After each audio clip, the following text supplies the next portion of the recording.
Hello dear students, मैं आपको pre board का पेपर कंटिन्यू करवा रहा था तो अचानक जो है वो एकदम बंद हो गया। तो अब ये पार्ट 2 में दूसरी वीडियो में आगे की क्वेश्चन कंटिन्यू करवा रहा हूँ, ठीक है। और फटाफट मैं आगे से करवाता हूँ। 20 क्वेश्चन से मुझे करवाने थे,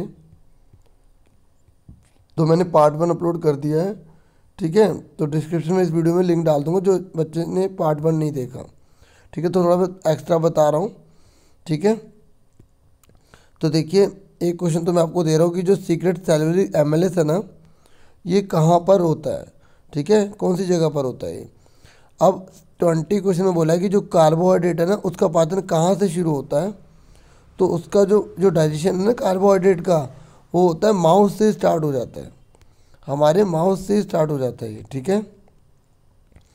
और अच्छे से कर लेना कि स्टमक जो है वो क्या क्या काम करता है, लीवर क्या करता है, इंटेस्टाइन क्या करती है। जैसे स्टमक जो है वो HCl को प्रोड्यूस करता है ना।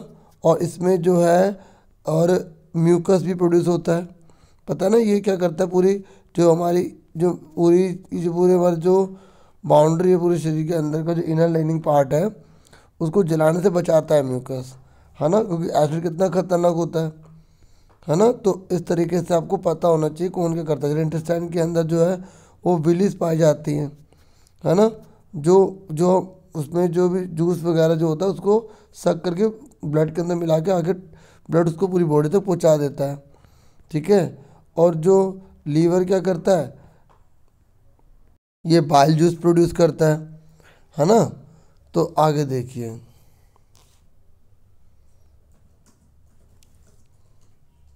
उसके बाद नेक्स्ट क्वेश्चन है हमारा,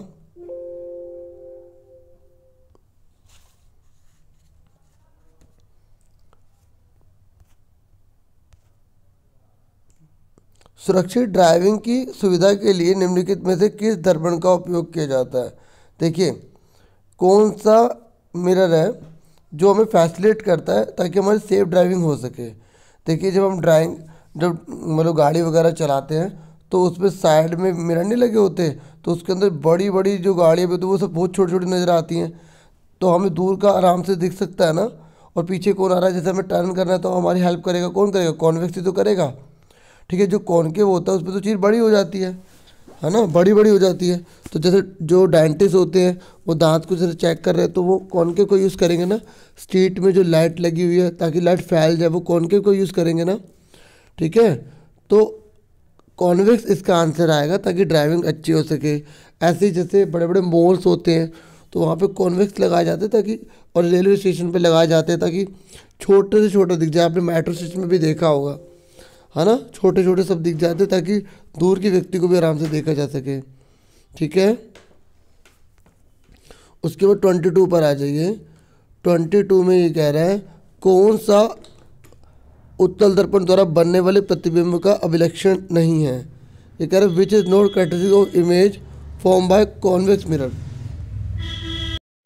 देखिए, दो प्रकार के जो है ना दर्पण होते हैं, दो प्रकार के मिरर होते हैं, ठीक है। एक होता है प्लेन मिरर, मतलब समतल दर्पण, ठीक है। एक होता है समतल दर्पण और दूसरा होता है गोलीय दर्पण, ठीक है।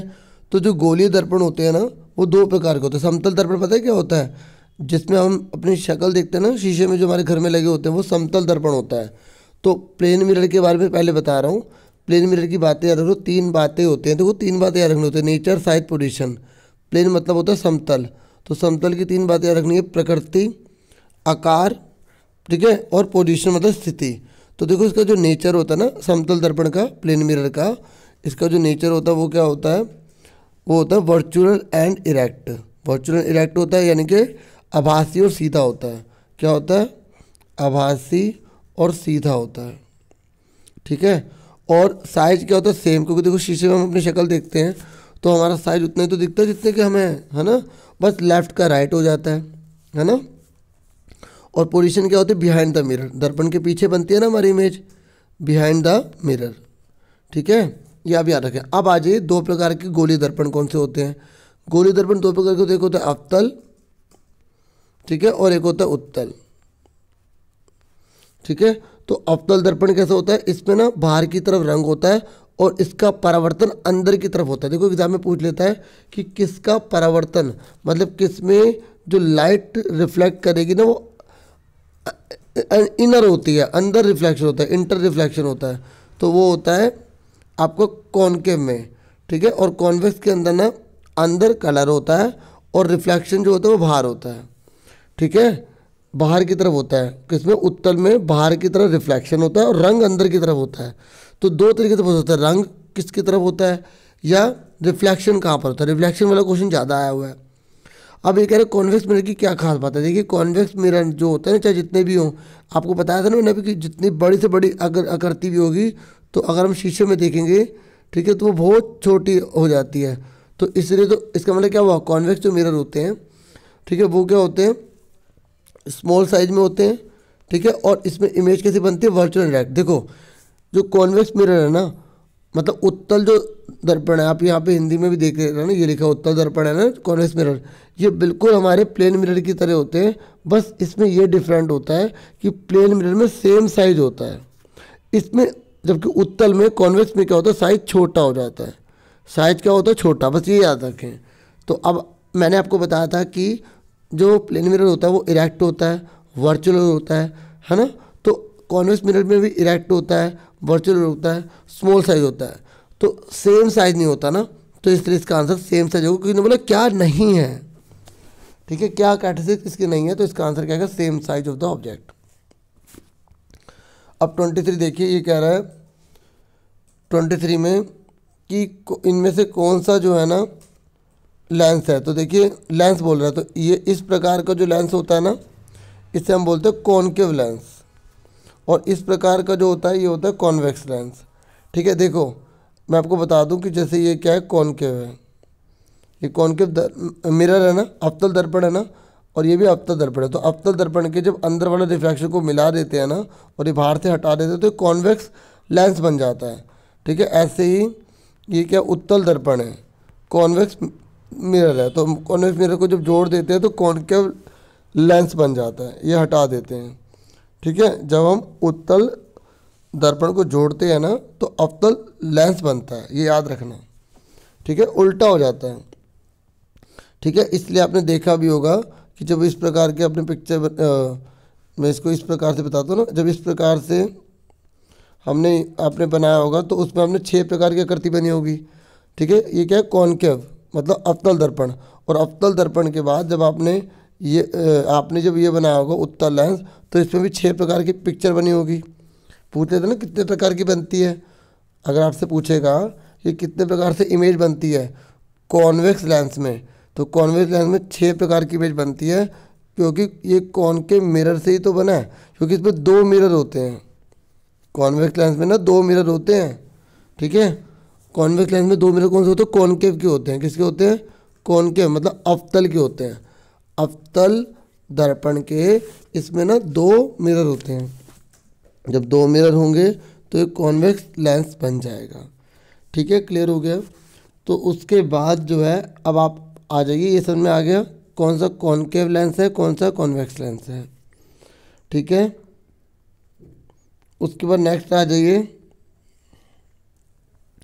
24 पर। 24 में कह रहा है कौन सा कथन जो है वो सही है, ठीक है। तो मैं इसका आंसर सीधा पढ़ देता हूँ कि उत्तल लेंस प्रकाश की अपरिवर्तित किरण को अभिसारित करता है। ये बहुत इंपॉर्टेंट लाइन है, ठीक है। जो कॉन्वेक्स लेंस होता है ना, ठीक है, वो क्या कह रहा है, कन्वर्स कर देता है the refracted ray of light को, ठीक है। क्या कर देता है, कन्वर्स। कन्वर्स का मतलब पता है बच्चों क्या होता है, ठीक है। कन्वर्स को हिंदी में बोला जाता है कि अभिसारित, ठीक है। अब मैं इसको समझाता हूँ होता क्या है, ठीक है। देखिए ये जो कॉन्वेक्स लेंस है ना, जब इस पर प्रकाश की किरणें जाती है ना तो सारी की सारी सेंटर की तरफ आने लग जाती हैं इस तरीके से, ठीक है। ये आपने पढ़ा होगा कि ये किस तरीके से ये O होता है, ये F1, ये F2 होता है ना, ये पढ़ा है ना आपने। ये F1 हो गया, ये 2 हो गया, डबल हो गया। क्योंकि लेंस में C नहीं लिखा जाता है, F लिखा जाता है, तो इसमें जो भी अगर पहले लाइन आ रही है वो सारी की सारी F2 पे गिर जाएंगी। तो ये इसलिए क्या कहलाता है, ये अभिसारित कहलाता है, ठीक है।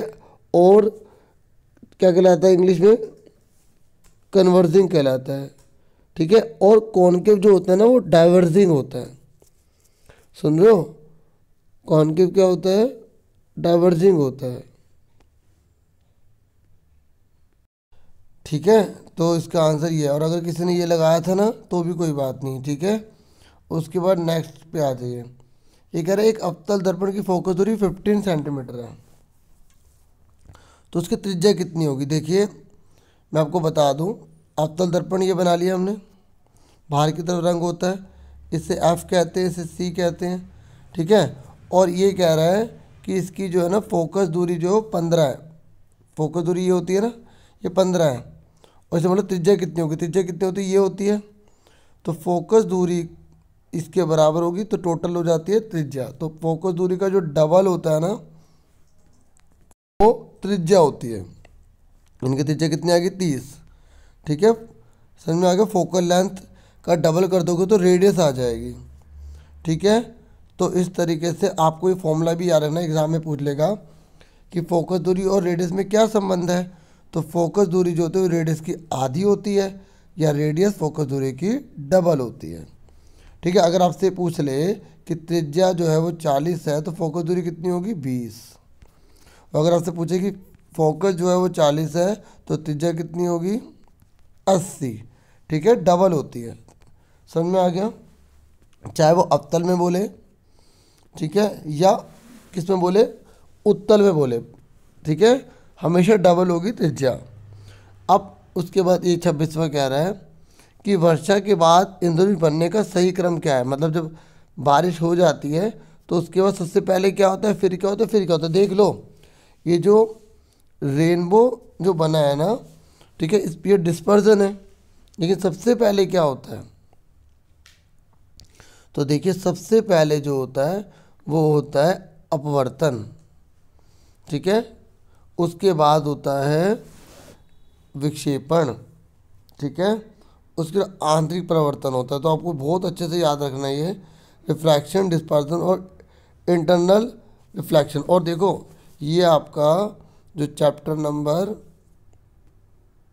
10 है ना, तो उसमें अच्छे से एक बार पढ़ लो। और मैं उसी में आपको बता दूं,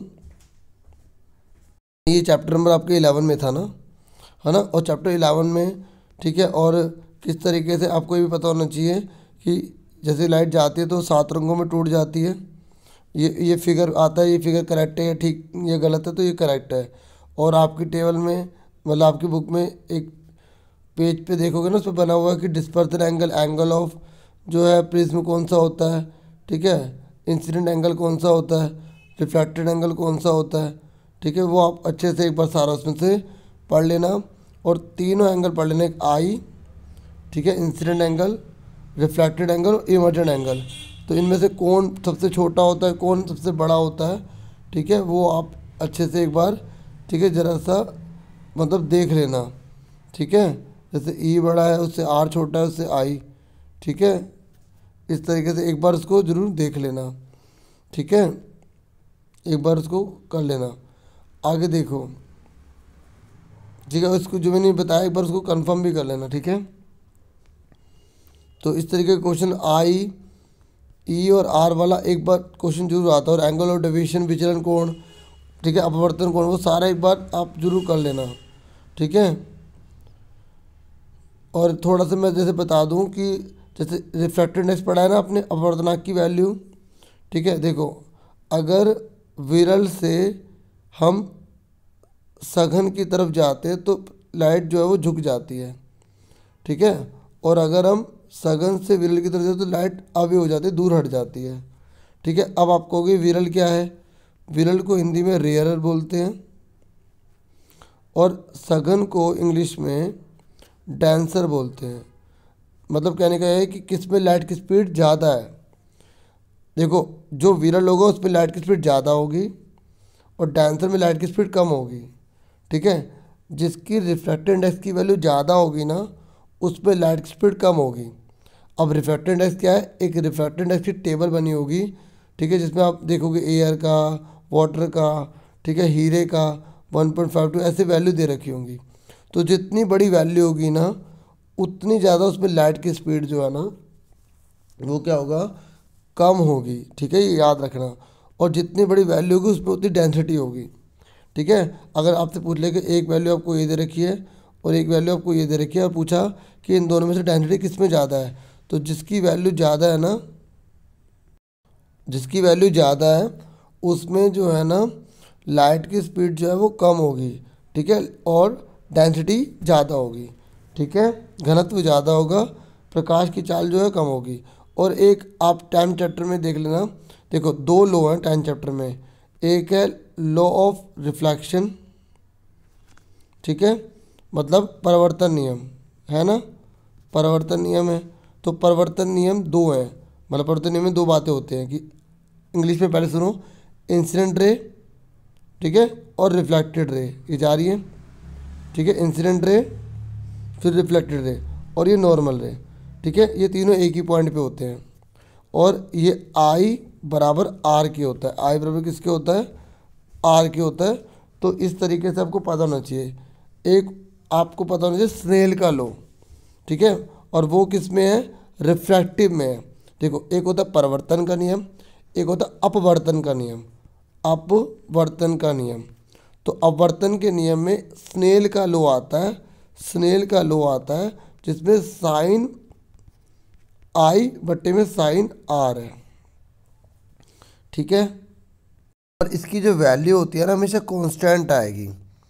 क्या आएगी, कांस्टेंट, स्थिर वैल्यू आएगी। तो आपसे पूछ भी सकता है, जैसे आपको बोल देगा साइन आई की वैल्यू 30 है, आर की वैल्यू 45 है, तो कितनी वैल्यू निकलेगी, तो कांस्टेंट वैल्यू कितनी निकलेगी। ठीक है, तो आप एक बार आई और आर की जो वैल्यू 30, देखो 30, 40 और 60 ये जरूर पढ़ लेना एक बार साइन आई की वैल्यू। देखो साइन 30 की मैं लिख देता हूँ वैल्यू, वो होती है 1/2। ठीक है, कॉस 40 की कितनी होती है, 1/√2। और अच्छा हमें कॉस की तो चाहिए नहीं, साइन की चाहिए। तो साइन 30 की है 1/2, साइन 45 की है 1/√2, और कॉस की इक्वली होती है। ठीक है, साइन 60 की जो वैल्यू है वो है हमारी √3/2। ठीक है, उसके बाद आगे आ जाइए, तो ये आपको क्लियर हो गया होगा। ठीक है, मैंने इस पर काफ़ी एक्स्ट्रा भी आपको बता दिया है। तो इसका आंसर जो ए था। उसके बाद 22 पे आ जाइए। ठीक है, मैं लास्ट में एक बार आपको पूरी आंसर की दिखा दूंगा। ठीक है, 22 में कह रहा है कि पहले इसको देख लो, इसका ये आंसर नहीं है। ठीक है, एक बार मैं इसको बताऊंगा आपको। ये कह रहा है कि कौन सा ग्राफ एक लेंस की क्षमता पी और फोकस दूरी के बीच संबंध का सही ढंग दर्शाता है। ठीक है, देखिए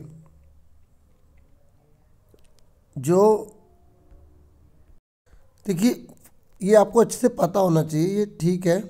ठीक है, मैं आपको बता दूं, जो लेंस की क्षमता है ना पी और जो फोकस दूरी है उसमें क्या रिलेशन, देखिए ये याद रखिएगा, पी और जो फोकस दूरी है दोनों में उल्टा रिलेशन होता है। जो भी मैंने आपको पहले बताया था ना, वो रेडियस और फोकस दूरी का बताया था कि रेडियस डबल होती है।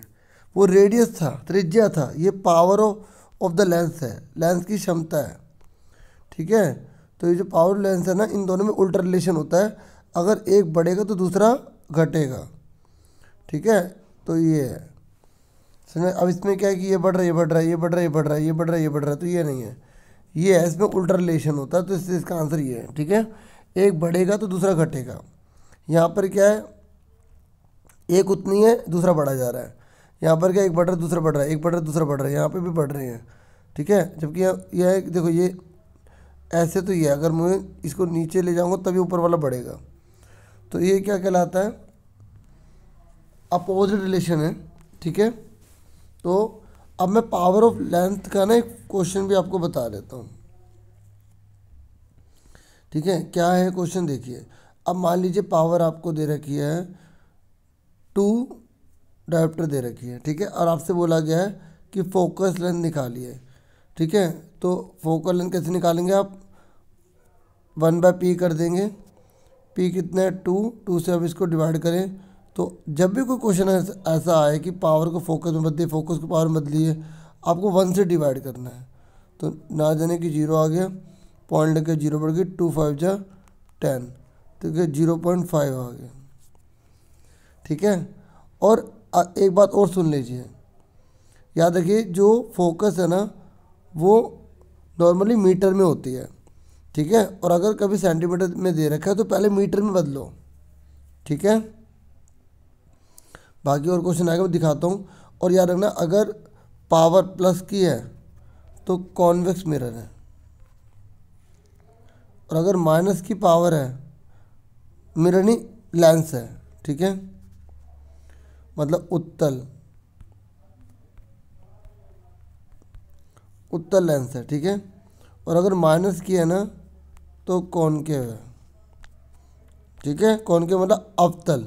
याद रखना, पावर अगर माइनस की आ रही है तो आपको कौन सा लेंस लगाना है, आपको अवतल लगाना है। ठीक है, कॉनकेव लेंस लगाना है। ठीक है। अब आगे आ जाइए 28 क्वेश्चन पर। तो 28 क्वेश्चन में, ठीक है, इसने क्या बोला है, और देखो यहाँ पर ना ये मिस प्रिंटिंग थी, है 22 की जगह 27 लिखना था। ठीक है। अब 28 पर आ जाइए। 28 में इसने बोला है कौन सा कथन एक लेंस की क्षमता और फोकल लंबाई या फोकस दूरी के बीच संबंध को दर्शाता है। देखो मैंने आपको बताया ना, दोनों में उल्टा रिलेशन होता है। तो जब क्षमता बढ़ती है तो फोकस दूरी कम हो जाती है। ठीक है। तो अब देखिए, ये ना the correct statement that depicts the relation between power and focus length. तो उल्टा रिलेशन होता है ना, तो फोकल लेंथ अगर कम हो जाएगी, अगर पावर जो है बढ़ जाएगी, तो इसका ए आंसर आ जाएगा। उसके बाद है वाहनों में लगे पश्च दृश्य दर्पण का आवर्धन होगा। ये कह रहा है magnification produce by a rear view mirror fitted in vehicles. मैंने आपको बताया था ना अभी रियर व्यू के बारे में कि भाई ये साइड में लगे होते हैं। ठीक है, ताकि हम जो है आराम से पीछे की चीज़ देख पाएँ और हमें वो छोटी छोटी दिखाई दे। ठीक है, तो इसका मतलब क्या होगा, इसका answer is less than 1। Okay, एक से कम। तो याद रखना, पता ही क्या होता है ये जो मैग्नीफिकेशन है, आप सपोर्टिंग मटेरियल देखेंगे ना उसमें नोट्स भी बने हुए हैं। मैं आपको पहले बता दूं, देखो जो एम है ना, एम निकालने का फॉर्मूला होता है माइनस वी अपॉन में यू और एच डैश अपॉन में एच। ठीक है, ये फॉर्मूला होता है एम निकालने का। और ये याद रखना, एम की वैल्यू हमेशा 1 से छोटी होती है अगर वो उत्तल दर्पण है। तो सुन रहे मेरी बात, अगर उत्तल दर्पण है, ठीक है, उत्तल दर्पण को क्या बोलते हैं, कॉन्वेक्स मिरर है। अगर कॉन्वेक्स मिरर है तो हमेशा m की वैल्यू 1 से कम होगी। और अगर m बराबर 1 है ना, तो इसका मतलब यह है कि अगर वो अवतल दर्पण है, मतलब अगर वो कॉनकेव मिरर है, तो जैसे यहाँ पर F लिखा है, यहाँ C लिखा है, तो वस्तु C पर पड़ी है या वो प्लेन मिरर है। क्योंकि C पर कोई वस्तु पड़ी होती है ना, अगर कोई C पर वस्तु पड़ी तो C पर इसकी इमेज आती है। एक लाइन ऐसे जाएगी, एक ऐसे कट जाएगी, एक ऐसे जाएगी और एक यहाँ पड़ेगी, तो इस तरीके से इसी पर आएगा। ठीक है, तो याद रखना, अगर m की वैल्यू 1 से छोटी है तो हमेशा कौन सा होगा, कॉन्वेक्स होगा। क्या होगा, कॉन्वेक्स, यानी कि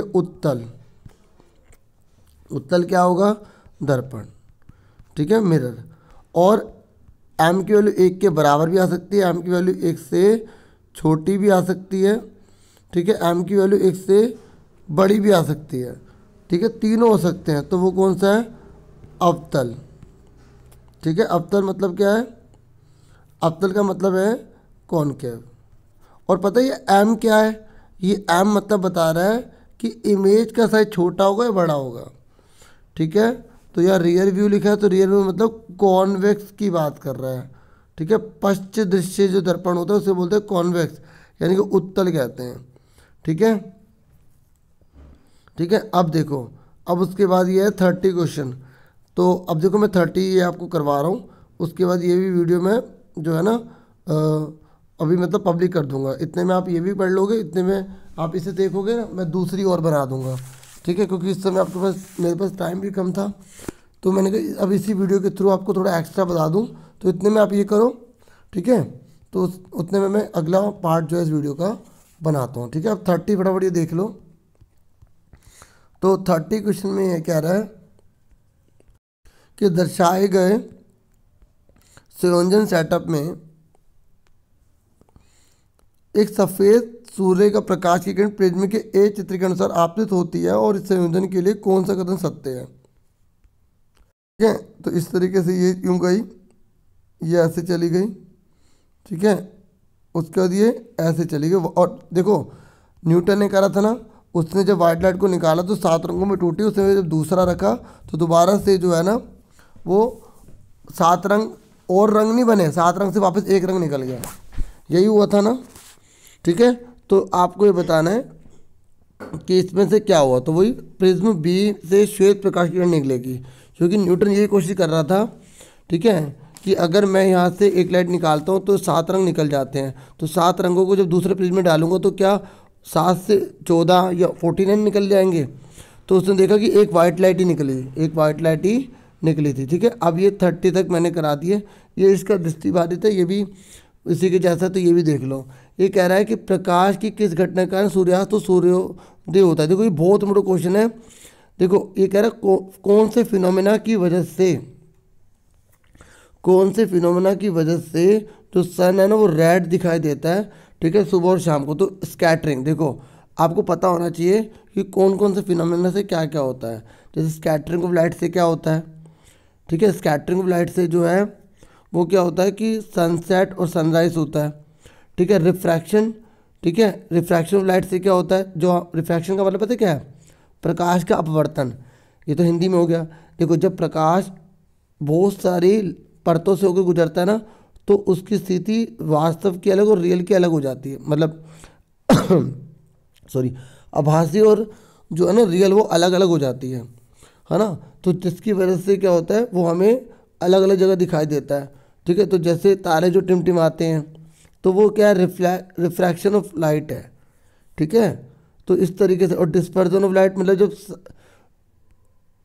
ये डिस्पर्जन ऑफ लाइट का तो वही हो जाएगा ना, इंद्रधनुष बन रहा है 7 रंगों में टूट रहा है ना, तो वो डिस्पर्जन ऑफ लाइट हो जाएगा। रिफ्लेक्शन का मतलब होता है जब वो प्लेन सरफेस पर कोई लाइट आके टकरा के वापस चली जाए, ठीक है। सुन रहे मेरी बात। तो ये हो गया हमारा, तो इसका आंसर जो है मैंने आपको बता ही दिया, ठीक है, कि इसका आंसर क्या है, सी हो जाएगा, ठीक है। तो अब ये इस वीडियो में आप इतना करो, और जब ये मैं पूरी बना दूंगा ना तो मैं इसको तीनों पार्ट में ऐड भी करके, मतलब 3 या जितने पार्ट बनेंगे ऐड करके आपको प्रोवाइड कर दूंगा, ठीक है। तो अब आप इतना करो, मैं एक और वीडियो बना रहा हूँ आपके लिए।